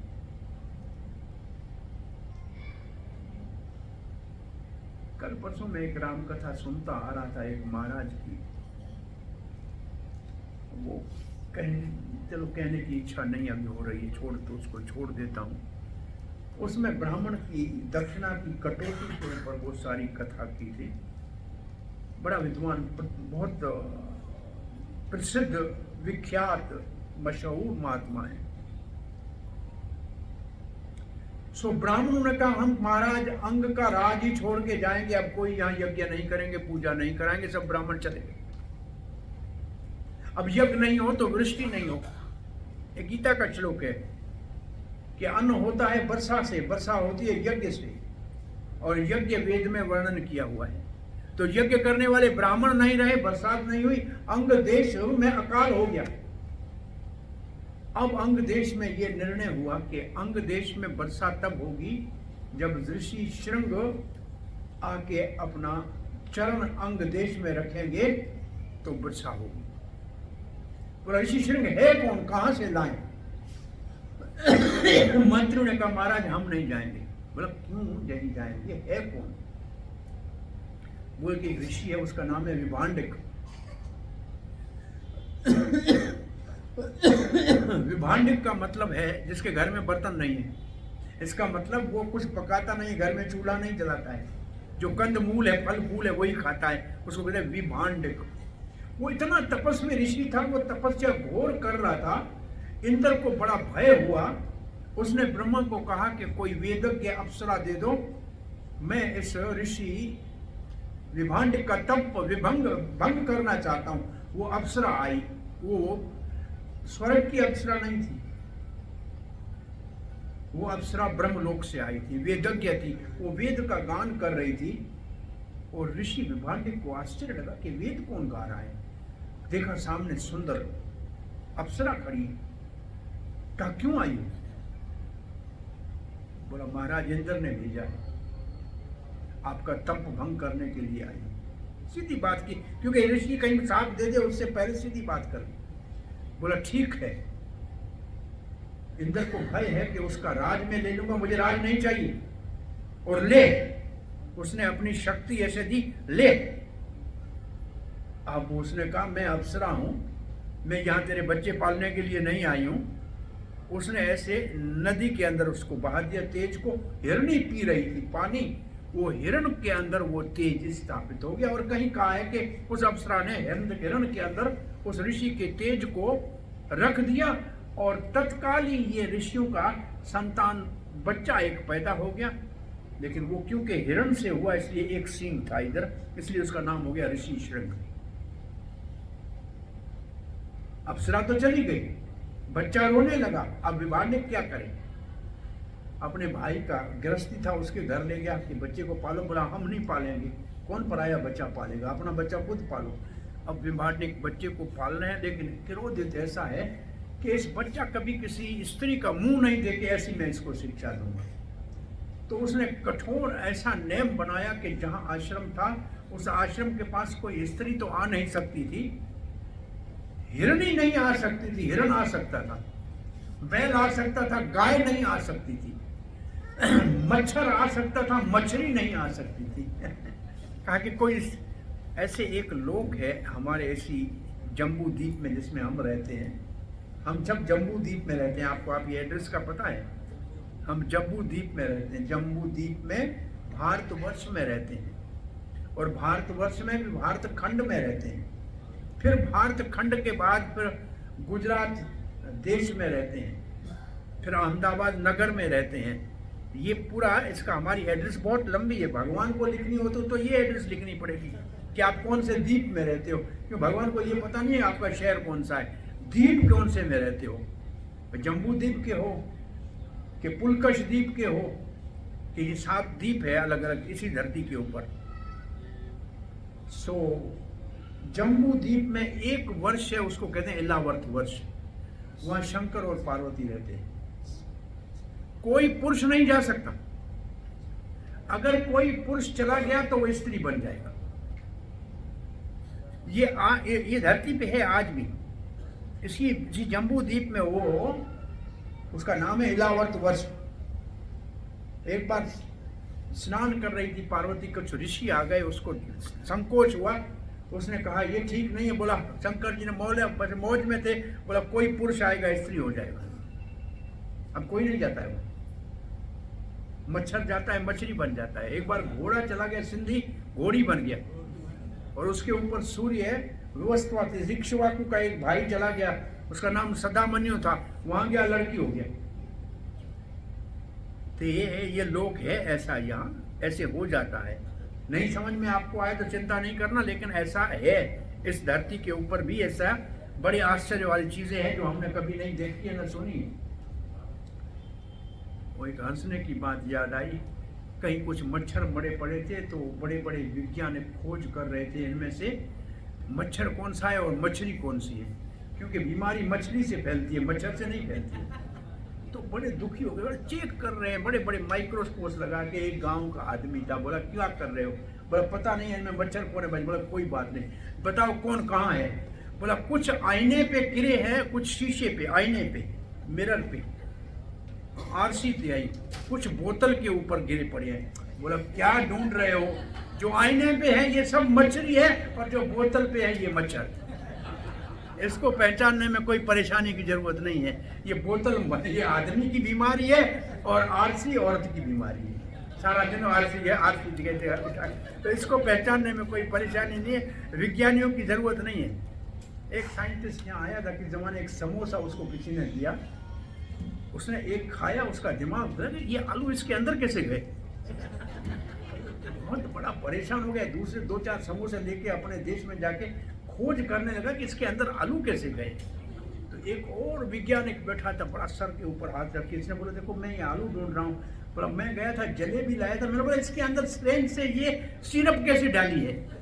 हाँ वो खोज कर, ऐसे गांव वाला आदमी था कि मूर्ख, पहले आलू डाल के कच्चा समोसा फिर उसको तला। अच्छा आपको समझ में नहीं आ रहा है कैसे, ये कुछ ऐसी चीजें हैं जो विज्ञानों को समझ में नहीं आती है। उस छणेरो एक थाए थेपलो मथे दीवार के चित्त ते हड़ियो विज्ञान इतनी बड़ी गाय के था आई, 18 फुट की गाय कहां से आई। बड़ी खोज करने लगे, वो डोकरी बैठी मुआ जोएगी तो एथ किंग है, मतलब मी ना क्यों है, गाय बड़ी कौन है, गाय बड़ी नहीं है, मैंने ऊपर रखा। कुछ चीजें विज्ञान को समझ में नहीं आती। सो ऋषि अब विभांडिक क्या करे, बच्चे को पालना पड़ा, बेचारे को पालता है, लेकिन उसने ऐसा नेम बना दिया कि मेरे आश्रम में कोई आना नहीं चाहिए। इसलिए अंग देश से कोई भी हिम्मत करके वहां जाके ले आए, किसी को हिम्मत नहीं थी। तो बेचारी जो नृत्य करने वाली अंग देश की जो अप्सराएं थी, जो नाच गाना करती थी, उन्होंने कहा हमारे देश के ऊपर संकट आया है इतना बड़ा, अब हमारे को देश के लिए सेवा करनी चाहिए। कहा महाराज अंग हम जाएंगे, ऋषि विभांडिक को लाने का प्रयास करेंगे, अब हमको कुछ आवश्यक चीजें दे दीजिए। बोले जो चाहिए मांग लो, और इनको जो चाहिए दे दो। बोला एक बड़ी नाव दो, इतनी नाव बड़ी हो, जहाज जितनी नदी के अंदर उसके ऊपर शहर बना हुआ हो, उसमें हम जाएंगे। और इनने क्या किया, स्त्रियों ने ऋषियों के कपड़े पहन लिए, पीले कपड़े पहन लिए, और चोटी का ऊपर ऐसे बांध लिया जैसे ऋषि बांधते हैं, ऊपर जटाएं बांध दी। और जहां विभांडिक ऋषि का तपस्या का स्थान था, उसके पास नदी के किनारे, क्योंकि ऋषि पहले नदी के किनारे तपस्या, शहर नदियों के किनारे पे होते थे, ये पुराने शहर बसते ही नदी के किनारे पे थे। दुनिया में जहां भी शहर देखे नदियों के किनारे पे होते थे। देखो यहाँ आपका यहाँ भी साबरमती के किनारे पे है, ये तो शहर तभी बसते थे क्योंकि पानी चाहिए ना, तभी खुदाई उदाई वाला काम बहुत कम होता था, पानी ज्यादा बरसात का पानी काम आता था। अब तो बरसात का पानी बेकार हो जाता है, उसको हम संभाल भी नहीं पाते, रखते भी नहीं। सो ये वहां देखते हैं कि विभांडिक कब लकड़ी लेने जाता है यज्ञ के लिए, कब फूल लेने जाता है। जब दूर जाते हैं तब ये ऋषि के रूप में उतर के आते हैं, तो वो समझता है ये भी ऋषि है कोई। उनको कहता है आपको प्रणाम ऋषि जी, आइए बैठिए, कंदमूल खाइए। तो ये तो बेचारी स्त्रियां कभी कंदमूल खाए नहीं, उसको मूली तो कहाँ खाएंगी। वो तो रसगुल्ला गुलाब जामुन लेके बोला ऐसा हम नहीं खाते, हमारे पास और प्रसाद है, आप खाओ। उसको रसगुल्ला दिया, उसने मुंह में डाला, कभी ऐसा खाया नहीं था, उसको अजीब लगा और कहा हम जाने वाले हैं, हमारे पूजा का टाइम हो गया है। वो जाते हुए उससे गले मिल गए। अब ऋषि विभांडिक के बेटे ऋषि शृंग से गले मिल के गई अप्सरा जो थी कौशी, जो ऋषि कुमार बनी हुई थी। इसको अच्छा लगा, अजीब लगा, ये कौन थे। चले गए, 10-12 दिन ऐसे आने लगे। एक दिन कहीं विभांडिक को जाना पड़ा, किसी ऋषि के वहां कोई समस्या हो गई थी, तो पता लगा कि आज 2-4 घंटे नहीं आएगा। इसको कहा कि आज हमारा यहाँ से नगर जा रहा है, हमारे को दूसरे नगर जाना है। और इसका उनमें इतना आसक्ति हो गई कि मैं अभी आपके साथ चलूंगा। तो ऋषि शृंग ने कहा बोले बैठ जाओ आश्रम, विभांडिक आएगा, बोला अब मैं आपके साथ चलता हूँ। उसको अच्छा लगने लगा। वो जहाज में, वो पानी के जहाज में बैठा, नदी में चल के जैसे अंग देश में ऋषि शृंग ने पांव रखा, ऊपर से बरसात होना शुरू हो गई। महाराज अंग बड़े प्रसन्न हुए और जो शांता नाम की लड़की गोद में ली थी उसके साथ विवाह करा दिया ऋषि शृंग का। और विभांडिक वापस आया, उसने बेटे को देखा नहीं, बड़ा क्रोधित हुआ, बेटे को ढूंढने के लिए निकला। और राजा तो बड़े राजनीतिज्ञ हैं, उन्होंने सब जगह बड़े बड़े बैनर लगा दिए, महाराज ऋषि शृंग नगर, ऋषि शृंग मार्ग, ऋषि शृंग का ये जहां जाए वो शृंग शृंग शृंग लिखा है। बोले इतना हमारा बेटा अभी यहाँ से गया, अभी इतना बड़ा इसका मान सम्मान हो गया। जब तक अंग महाराज के राज में आया तब तक उसका क्रोध शांत हो गया। महाराज अंग ने प्रणाम करके कहा, विभांडिक जी, हमारे बहुत बड़ी समस्या थी, यहाँ वृष्टि नहीं हो रही थी, प्रजा बहुत दुखी थी, आपके पुत्र के आने से सबका कल्याण हो गया और मेरा उत्तराधिकारी भी कोई नहीं था, मैं एक कन्या मेरे घर में थी, मैंने इसके साथ विवाह हो कर दिया है। अब तो कहा ठीक है, विवाह हो गया तो अच्छी बात है, जब इसको संतान हो जाए, आपको पुत्र प्राप्त हो जाए, नाती, नाती का मतलब डोहित्रो आपका हो जाए, फिर मेरे बेटे को वापस भेज देना। बोलो ठीक है। अब ये कथा बता रहे सुमंत्र महाराज दशरथ को कि ऐसे ऋषि श्रृंग है जो आपके जमाई है। अब महाराज दशरथ तत्काल अपनी रानियों को लिया, मंत्रियों को लिया, अंग देश में आए और अंग देश में जब आए तो बड़ा उनका आदर भाव किया महाराज रोमपाद ने। और रोमपाद महाराज को महाराज दशरथ ने कहा कि हमको ऋषि श्रृंग के द्वारा पुत्रेष्टि यज्ञ कराना है और आप अनुमति दीजिए। और ऋषि श्रृंग को प्रार्थना की गई तो ऋषि श्रृंग ने कहा, अभी मेरे को यहाँ कुछ समय मेरे पास है, इतने में मैं आपका पुत्रेष्टि यज्ञ करा सकता हूँ। और ऋषि श्रृंग अब महाराज दशरथ के साथ अयोध्या में आए और उसने पुत्रेष्टि यज्ञ शुरू किया। ये पुत्रेष्टि यज्ञ पहले होते थे, मैं अभी एक महाराज की कथा पढ़ रहा था, उसने लिखा था कि अभी आजकल ये यज्ञ होना बंद हो गए हैं, लेकिन ये पुत्रेष्टि यज्ञ पहले संतान नहीं होता था। उसने उदाहरण दिया, मैं गुजरात का ही कौन सा यहाँ पास में नगर है,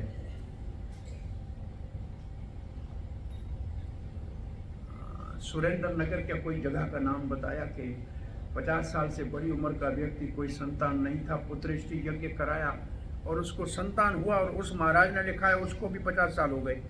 उसने कहा 80 साल का वो है और 30 साल का उसका बच्चा है। कि ये हमारे वेदों के जो वाक्य हैं ये सत्य हैं, लेकिन उसको करने वाले और कराने वाले नहीं रह गए, इसलिए ये बातें अब प्रचलित नहीं है। और ऋषि श्रृंग ने अब यज्ञ शुरू किया। एक तरफ ऋषि वशिष्ठ का यज्ञ चल रहा है अश्वमेध, और एक तरफ ऋषि श्रृंग का पुत्रेष्टि यज्ञ चल रहा है। और यज्ञ में उस जमाने में द्वापर युग तक भी यज्ञ में देवता अपने यज्ञ का भाग लेने के लिए आते थे। साक्षात देवता यज्ञ में भाग लेने के लिए आते थे। सब देवता इकट्ठे हो गए। शिव देवताओं ने यज्ञ शुरू होने से पहले ब्रह्मा जी को घेरा। कहा, ब्रह्मा जी, आपने ऐसे ऐसे आशीर्वाद दिए हैं रावण को, जिसने हमारा जीना हराम कर दिया। अब बताओ कि हम क्या करें। ब्रह्मा जी कहते हैं, मैं क्या करूं, मेरा तो धर्म है, कोई तपस्या करता है उसको आशीर्वाद देना है। अब यहां से अगर चाहें तो हम ब्रह्मा जी के वरदान की कथा की तरफ जाएं रावण की, चाहें तो पहले यज्ञ वाले काम को पूरा करें। और राम जी के बाल कांड में हमने आज बाल कांड को शुरू किया है। ये बाल कांड कल तक चलेगा, परसों अयोध्या कांड में हम आरंभ करेंगे। सो फिर भी मन में ये अगर विचार आए तो अभी आपको बताया है कि पुलस ऋषि के बेटे विशर्वा, उसकी एक पत्नी पहले थी, उससे कुबेर उसका बेटा है। जो धन का देवता कुबेर है वो विशर्वा का बेटा है। अब कुछ असुर, ये उत्तरकांड की कथा है, कुछ असुर माली, सुमाली और माल्यवान, इनके 3 नाम हैं। इनमें से सुमाली की बेटी, ये तीनों भाई हैं, माली, सुमाली, माल्यवान। ये माल्यवान कभी पढ़ेंगे, रावण के नाना में आता है, बड़ा वृद्ध है, रावण का नाना है। और ये तीनों रावण के नाना है, भाई हैं तीनों। सुमाली की बेटी थी, उसका नाम था केकसी। सुमाली ने कहा कि हमारा वंश तभी बढ़ेगा जब किसी ऋषि के द्वारा हमारी पुत्री को बेटा होगा तो हमारा वंश बढ़ेगा। तो उन्होंने अपनी पुत्री केकसी को कहा कि ये विशर्वा ऋषि जो तपस्या कर रहा है ना, इसको जाके संतान उत्पन्न करने के लिए प्रार्थना करो। यज्ञशाला में बैठे थे ऋषि विशर्वा, केकसी उनके सामने जाके खड़ी हो गई चुपचाप, कुछ बोला नहीं। ऋषि ने उनकी ओर देखा और कहा कि देवी कौन हो, क्यों आई हो? बोला महाराज आप ध्यान में देख के बता सकते हैं कि मैं कौन हूं और क्यों आई हूं। विष्णुवा ने कहा मैं पहचान गया तुम कौन हो, तुम संतान की उत्पत्ति के लिए आई हो। समय उचित नहीं है, जगह उचित नहीं है, तुम्हारे संतान घोर संसार के ऊपर संकट पैदा करेंगे, परंतु अब हमने वचन आपको दे दिया है कि आपको संतान प्राप्ति होगी, परंतु स्थान अच्छा नहीं था, टाइम अच्छा नहीं था। तो केकसी और विशर्वा के घर में 10 गिरीवा पहले पैदा हुआ, उसके 10 सर वाला बेटा, उसका नाम अभी तक 10 गिरीवा था। और फिर बहुत बड़ी पर्वत जितनी काया वाला पुत्र हुआ, उसका नाम कुंभकर्ण हुआ। फिर एक बहुत कुरूप पुत्री हुई, इसका नाम शूर्पणखा हुआ। तब केकसी ने प्रार्थना की कि महाराज विशर्वा जी के ऊपर कृपा करो, मैं तो अपने पिता की आज्ञा पालन करते हुए आपके पास आई थी, मेरे हृदय में कोई कपट नहीं था। बोला ठीक है, तुम्हारा सबसे छोटा बेटा भगवान का भक्त बनेगा और चौथा विभीषण का फिर जन्म होता। अब समय के साथ ये बेटे बड़े हो गए। एक दिन अपनी माँ के पास, केकसी के पास तो आते ही थे। नाना ने उनको पाला, नाना ने ज्यादा पाला उनको, क्योंकि नाना का उद्देश्य था कि हमारा वंश बढ़े। तो उन्होंने देखा कि केकसी ने देखा कि मेरी सोतन विशर्वा की दूसरी पत्नी, इड़ा नाम है कुछ ऐसा, उसका बेटा कुबेर, उसके पास पुष्पक विमान है जो मन की गति से चलता है, और हमारे ये बेटे 10 गिरीवा, कुंभकर्ण, विभीषण, शूर्पणखा, हमारे घर में तो घोड़ा गधा भी नहीं है जिसके ऊपर चढ़े। तो उसके मन में ईर्ष्या हुई, जलन हुई। उसने अपने बेटों को कहा बेटा जाके तपस्या करो, ऐसा वरदान ब्रह्मा जी से मांगो कि हम इस कुबेर से ज्यादा धनी हो जाए। तो माँ की आज्ञा पालन करने के लिए ये चारों तपस्या करने के लिए स्थान पे गए जिसको गोकर्ण कहते हैं। ये गोकर्ण अभी भी दक्षिण भारत में समुद्र के किनारे गोकर्ण स्थान है जहाँ इन्होंने तपस्या की है। गोकर्ण के स्थान पे इन्होंने तपस्या इतनी घोर की कि यज्ञ में एक सर काट के रावण अपना डाल रहा है, स्वाहा, एक सर बचा।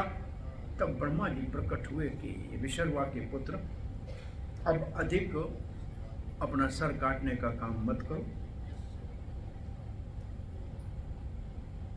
तो कहा ठीक है, फिर पितामह मुझे आशीर्वाद दीजिए, तुमको जो मांगना है मांग लो।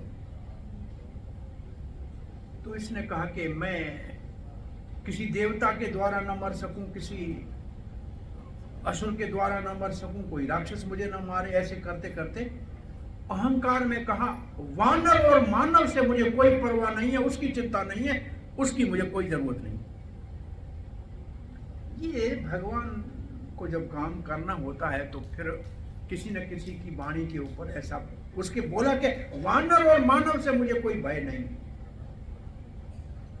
रावण को और ब्रह्मा जी का तथास्तु। इससे शिक्षा ये मिलती है किसी को छोटा नहीं समझना चाहिए। अपन अभी कहता ठिकरी घड़े न भजने दी, छोटी कंकरी बड़े मटके को तोड़ सकती है। तो छोटा किसी को समझने का मूर्खता नहीं करनी चाहिए। रावण ने ये मूर्खता की कि वानर और मानव को छोड़ के और किसी के हाथों में नहीं मारा जाऊं। ये वरदान मिल गया रावण को। विभीषण वरदान मांगने के लिए मुंह खोल रहा था, देवताओं ने ब्रह्मा जी को कहा ये बिना वरदान के नाश्ते में 10 ऋषि खा जाता है, दोपहर को 100 ऋषि खा जाता है, इसको वरदान मत दो। तो सरस्वती कुंभकर्ण की जीभा के ऊपर बैठी और ब्रह्मा जी मुझे वरदान दीजिए, मुझे वरदान दीजिए। मैं सोता रहूं, तथास्तु, सोते रहना। तो ये सरस्वती ने देवताओं की सेवा की और कुंभकर्णों को सोने का आशीर्वाद दे दिया। शूर्पणखा ने कहा मेरे को रूप बदलने का आशीर्वाद दे दो, तुम रूप बदल सकती हो। वैसे शूर्पणखा उसको कहते हैं जिसके नाखून बड़े हों, सूप जितने बड़े नाखून हो। इसके फैशन आजकल बहुत चल पड़ा है। शूर्पणखा का स्टाइल बहुत बड़ा भारी है। और वैसे नाक के ऊपर कपड़ा बांधना ये भी शूर्पणखा की परंपरा है। नाक के ऊपर कपड़ा, अब तो कोरोना में तो सभी शूर्पणखा के चेले हो गए थे। हाँ? ऐसे लिखा है कि शूर्पणखा को वरदान दिया था देवताओं ने, शंकर जी ने विशेष रूप से वरदान दिया था कि तुम्हारा वंश बचेगा। नाक तो कटा है, ढक के चलना पड़ेगा ना, इसलिए ढक के चलती है। अब कौन चलते हैं ये मैं नहीं कहता हूँ, लेकिन है ये कथा ऐसी है।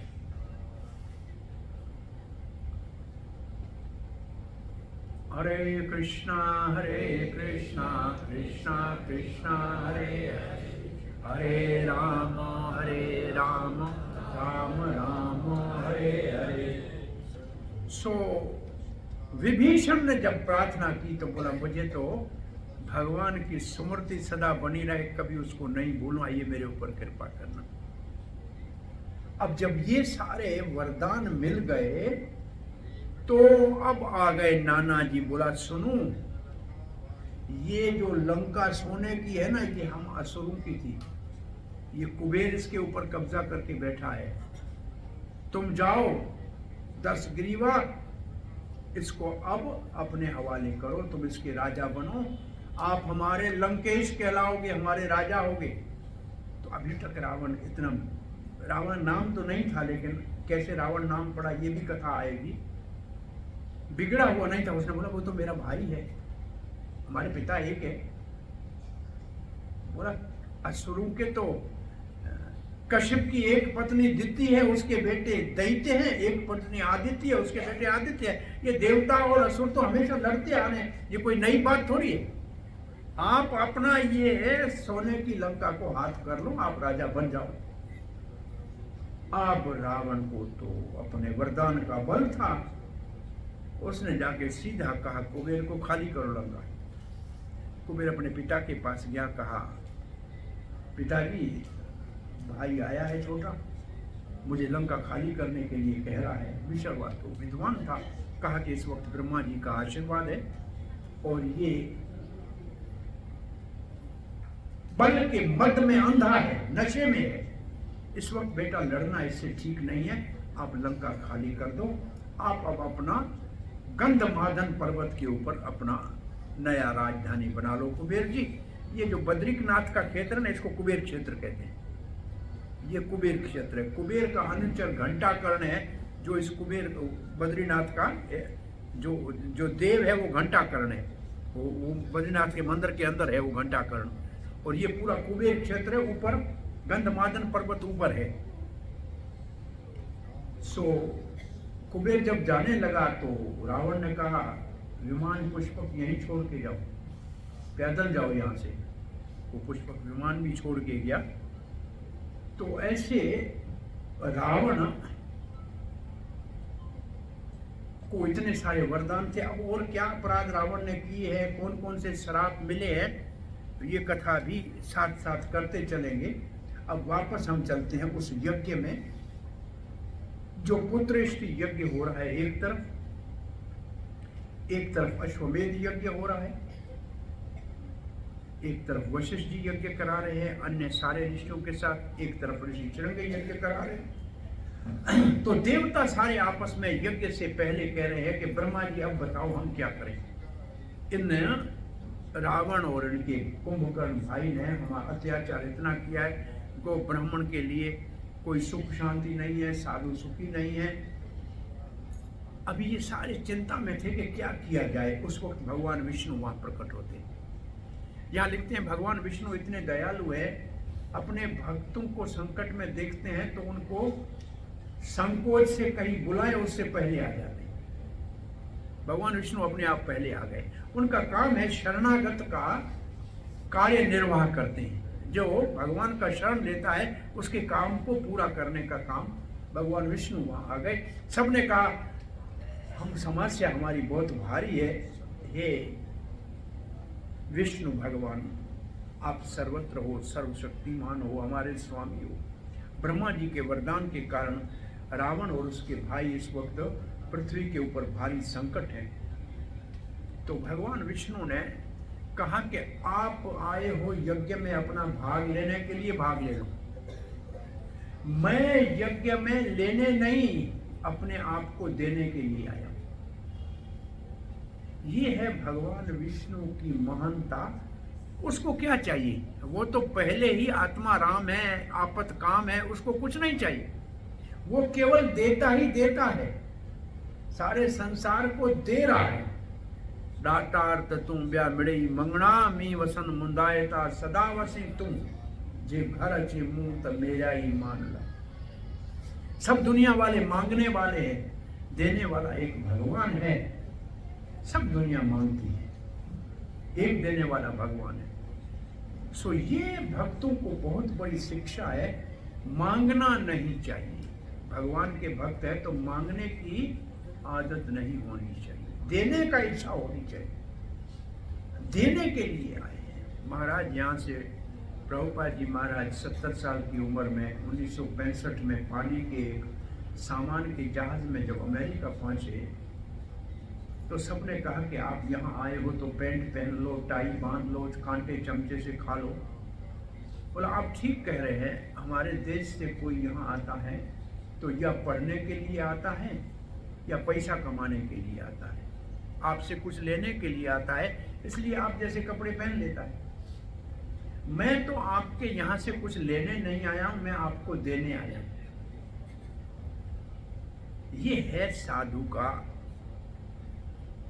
जो भगवान के प्रायण है, भगवान के शरणागत है, उनको भगवान के ऊपर पूर्ण विश्वास है। किसी व्यक्ति कोई मेरा क्या करेगा, भगवान है तो और किसी को किसी क्या मांगने की जरूरत है। देने के लिए आए, मैं देने के लिए आया हूं। आप इंग्लैंड वालों को कहा, आप इंग्लैंड वाले 200 साल भारत के ऊपर राज किया, वहां से सब धन धान्य हीरा कोहनूर सब लूट के आए। एक चीज आपकी वहां रह गई थी, जो भारत का सबसे बहुमूल्य धन था, जो आप ला नहीं पाए। मैं आपको होम डिलीवरी करने आया हूँ, मैं आपको देने आया हूँ। बोला क्या? बोला भगवद गीता, ये आप छोड़ के आ गए थे, ये हमारा सबसे बड़ा धन है, ये आपको हम आपको घर बैठे देने के लिए आए। तो हम देने वाले हैं, भगवान विष्णु देने वाला है, लेने वाला नहीं। कहा कि अब इसी यज्ञ में, इस यज्ञ कुंड से जो यज्ञ पुरुष निकलेगा, उसके हाथ में जो कलश होगा और उसके अंदर जो खीर होगी, उसमें मैं प्रवेश करता हूं। विष्णु कहे उसके अंदर मैं प्रवेश करूंगा। आप देवता अपना भाग यज्ञ का लो और भले अपने स्थान पे जाकर सुख भोगो, मैं अपने आप को देने का लिए आया हूं। और तब उस यज्ञ कुंड से यज्ञ वहां भी पूरा हुआ, अश्वमेध यज्ञ भी पूरा हुआ, वहां भी आशीर्वाद लिया। महाराज दशरथ ने अभिवर्त स्नान किया और यहाँ जब ऋषि शृंग का यज्ञ पूर्ण आहुति पे पहुंचा तो यज्ञ के कुंड से एक यज्ञ पुरुष निकला, हाथ में कलश था। उसने वो कलश ऋषि शृंग के हाथ में दिया। बोला इस कलश में तो सबसे बड़ा महान स्वयं भगवान है। बोला कलश में कैसे समाएगा? बोला भगवान बड़े से बड़ा है और छोटे से छोटा भी है, वो कुछ भी कर सकता है। और जैसे कलश महाराज दशरथ के हाथ में वो दिया गया, महाराज दशरथ ने उस कलश में जो खीर थी उसके पहले 2 भाग किए, 8 आना आधा कौशल्या के हाथ में दिया,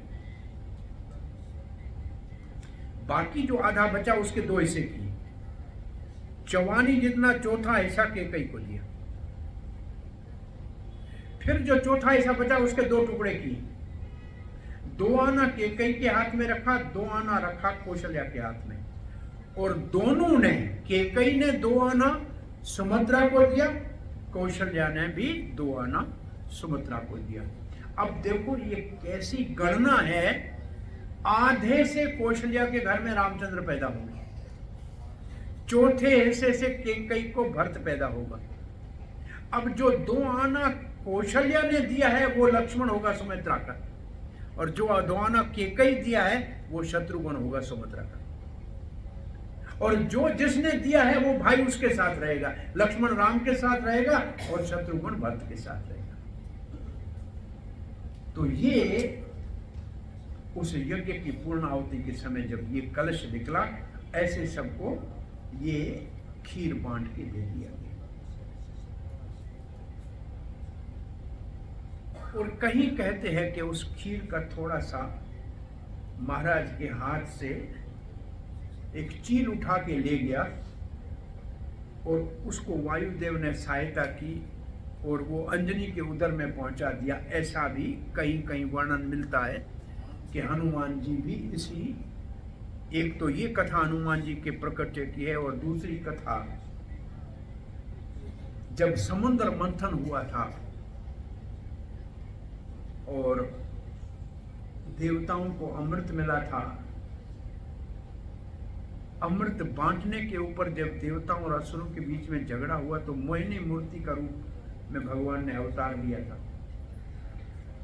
और बंटवारा तो हो गया, लेकिन शंकर जी ने कहा मोहिनी मूर्ति के रूप से देवता भी विमोहित नहीं हुए। मैंने सब अवतार भगवान के देखे हैं, मोहिनी मूर्ति का अवतार नहीं देखा है। तो पार्वती के साथ नंदी को साथ लेकर भगवान विष्णु के पास शंकर जी ने आके कहा कि आपका मोहिनी मूर्ति रूप देखने की इच्छा है। तो भगवान मुस्कुराए और वहीं सामने एक सुंदर नारी के रूप में प्रकट हो गए, साड़ी पहनी हुई है और बाल हाथ में है, पार्वती साथ खड़ी है, शंकर उसकी ओर आकर्षित हो गए। भगवान जब सुंदर नारी का रूप ले लिया तब भी आकर्षित इतने थे कि शंकर उसके पीछे ऋषियों के आश्रमों से उनके पीछे भाग रहे थे, उनको पकड़ने का प्रयास कर रहे थे, ऋषियों को सावधान करने के लिए कि भगवान की माया से जब मैं शंकर भी प्रभावित हो सकता हूं तो आप सबको सावधान रहना चाहिए।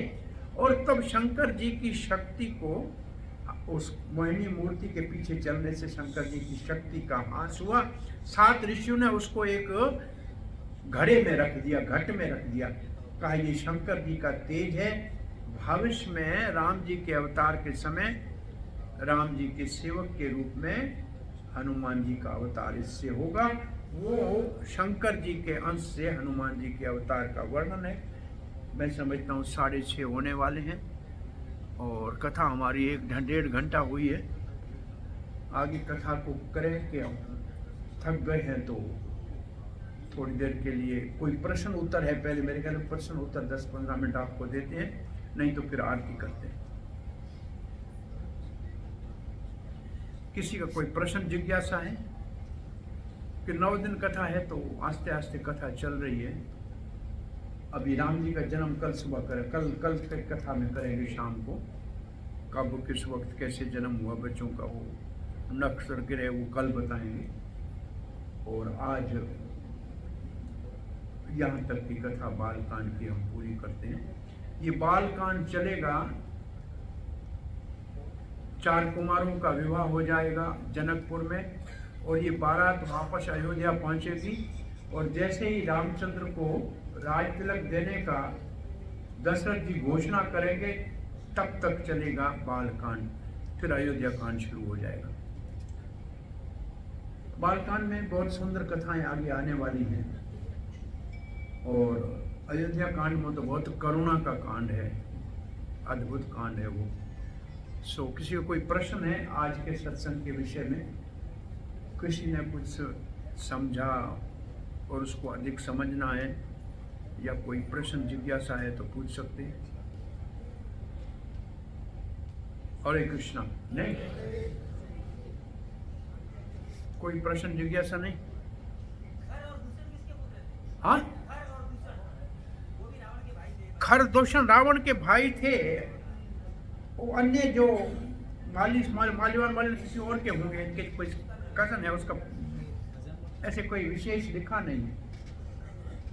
खरदूषण को भी भाई कहा हुआ है। 14,000 राक्षसों के साथ जन्म स्थान के ऊपर भारत में आउटपोस्ट थी रावण की, जहाँ रहते थे ये है नासिक के पास में ही रहते थे।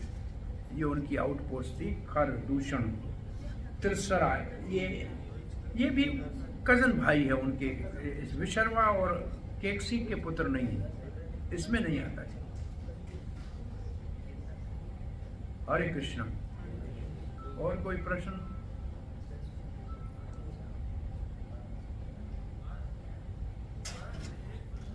हाँ जी, माइक एक माइक उधर जाने के लिए है। आदि कवि बोलते हैं। हाँ जी, आदि ये वाला माइक जो है ना, ये इसको यूज कर सकते हैं। इसका आ गई आपकी आवाज आ गई। आदि कवि इसलिए बोलते हैं कि राम अवतार होने से पहले ही वाल्मीकि जी ने ये रामायण लिख दी थी, अवतार से पहले। और फिर जैसा जैसा वाल्मीकि रामायण में लिखा है वैसी वैसी घटना रामायण की होती है। तुलसी वगैरह तो बाद में लिखी, बहुत बाद में, लेकिन आदि कवि इसलिए उन्होंने जो राम जी का अवतार हुआ नहीं था, राम जी धरती पे नहीं आए थे, ऐसे तो सनातन है अवतार होते हैं। लेकिन वाल्मीकि के बारे में ये कहते हैं कि उन्होंने भविष्य दृष्टा जैसे थे। हमने आपको अभी बताया था। वैसे तो भागवत के पहले श्लोक में व्यासदेव को आदि कवि कहा हुआ है। आदि कव्य हे हृदय, भगवान ने आदि कवि के हृदय में कहा। वाल्मीकि को आदि कवि कहते हैं कि ये बड़ी कविता सुंदर उनके मुख से निकली है, जिसमें कुछ भाग राम के अवतार से के बाद में है, कुछ उससे पहले की, मतलब भगवान के अब क्या करेंगे आगे भविष्यवाणी भी है, दोनों है। क्योंकि ये जब प्रश्न पूछा है वाल्मीकि रामायण में नारद से कि इस वक्त धरती के ऊपर ऐसा कौन है, तो कहा इक्ष्वाकु वंश में राम जी प्रकट है। तो ये समकालीन है। महात्माओं का मानना है कि जब वाल्मीकि धरती पे थे तब रामचंद्र का अवतार हो चुका था। और कुछ लीलाएं उन्होंने लिखी है रामायण में जो बाद में हुई, वो बाद में लीलाएं घटित हुई है। इसका ये ब्रह्मा जी का वरदान था कि जो आप लिखोगे वो सत्य होगा, वैसे ही आगे लीलाएं होंगी। तो आदि कवि का एक कारण आप कहते हैं, ये भी कहा जा सकता है पहले कवि है। व्यासदेव को भी आदि कवि कहते हैं और भगवान स्वयं को भी कवि कहते हैं। कवि का मतलब सब कुछ जानने वाला, त्रिकालदर्शी। कवि का एक अर्थ हमारी भाषा में है, जैसे कोई शायरी करने वाला, कोई कविता लिखने वाला, लेकिन संस्कृत में कवि का अर्थ होता है त्रिकालदर्शी, जो भूत भविष्य वर्तमान को देख सके उसको कवि कहते हैं। तो भगवान को भी कवि कहते हैं, भगवान का भी एक नाम कवि है। और वाल्मीकि को आदि कवि कहते हैं क्योंकि उन्होंने बहुत सी बातें ऐसी रामायण में लिखी थी जो राम जी के अवतार के बाद में हुई, लेकिन अवतार पहले हो चुका था, लेकिन बाद की ऐसी बातें बाद में हुई है, ये सत्य है। रामायण तो राम जी के जन्म से पहले कई हजारों साल पहले। तो इसका उत्तर ये है कि राम जी का जन्म एक बार नहीं कई बार हुआ है। नहीं, इसका उत्तर सीधा ये है, हमने आपको पहले ही बताया कि अभी रामायण नहीं लिखी गई है। रामायण पहले कई बार राम जी आए हैं, कई बार राम जी आए। हाँ, नहीं तो कथा, क्योंकि मैं वो रामचरितमानस वाला लाइन नहीं ले रहा हूँ कि शंकर जी पार्वती को कह रहे हैं। मैं वाल्मीकि रामायण के आधार पे कथा करना चाह रहा हूँ, लेकिन ऐसे तो बहुत सी और रामायणों में लिखा हुआ है हाँ कि कई हजार साल पहले रामायण लिखी गई, उसके बाद राम जी का जन्म हुआ है। मैं वाल्मीकि रामायण में क्या लिखा है वो मैं कह रहा हूँ, जो ऑथेंटिक है। आप कहते कहा हुआ है, सुना हुआ है, मैं वो कह रहा हूँ जो श्लोकों के अंदर लिखा हुआ है। लेकिन इसका एक उत्तर ये है कि राम कई बार अवतार होता है और वाल्मीकि जी भी हर समय आते हैं, रामायण को लिखते हैं। तो इसलिए इस भाव को कह सकते हैं कि राम जी के अवतार से पहले रामायण थी। जिसे भागवत में लिखा है कि परीक्षित महाराज, आप जी ने राम जी का चरित्र इतना विस्तार से सुना है कि अब उसको अधिक कहने की जरूरत नहीं है, केवल 2 अध्यायों में भागवत में रामायण की पूर्णाहुति कर। इसका अर्थ है कि भागवत जब प्रकट हुआ उससे पहले रामायण बहुत ज्यादा प्रचलित था। इसका अर्थ ये नहीं है कि भागवत पहले नहीं था। भागवत भी नित्य है, कभी प्रकट होता है कभी अप्रकट होता है। ऐसे रामायण भी कभी प्रकट होता है कभी अप्रकट होता है, लेकिन है नित्य। भाई भगवान है, और भगवान और रामायण में कोई अंतर नहीं है। जो राम है वही रामायण है। वो रामायण के कांड, राम जी के जो विग्रह है कि सर, एक कांड सर है, एक कांड कंठ है, एक कांड चरण है, ये रामायण और राम जी में कोई अंतर नहीं है। इसलिए राम जी नित्य हैं, शाश्वत है, तो रामायण भी नित्य है। कभी प्रकट होती है कभी अप्रकट होती है। ऐसे भगवान राम आज भी अयोध्या में विराज रहे हैं। आज भी एक तो शास्त्र में लिखा है कि चित्रकूट में रामालय, राम का रहने का जगह ही चित्रकूट में है। सीताराम जितना सुख से चित्रकूट में रहे, और कोई 12 साल से अधिक रहे, काफी समय रहे हैं, और इतना प्रेम से जो इनका सुंदर से सुंदर चित्रकूट में आज भी राम की लीला नित्य हो रही है। कहीं गए नहीं, हमको नहीं दिखते हैं, लेकिन राम जी आज भी वहां विराजमान है। जैसे वृंदावन में नित्य लीला हो रही है। जब नित्य कैसे कहेंगे उसको, जब वो आज भी हो नहीं रहे। प्रकट और अप्रकट, दिखने में आती है दिखने में नहीं आती है। ऐसे रामायण भी कभी दिखने में आती है कभी नहीं आती है, लेकिन है नित्य। राम नित्य है, कभी प्रकट होते हैं, अब इस वक्त नहीं है, और आज कुछ साल, 1000 लाख साल पहले थे, और कब फिर वापस आ जाएंगे। तो ये तो नित्य है। हरे कृष्णा। ठीक है, आरती की तैयारी करते हैं। कीर्तन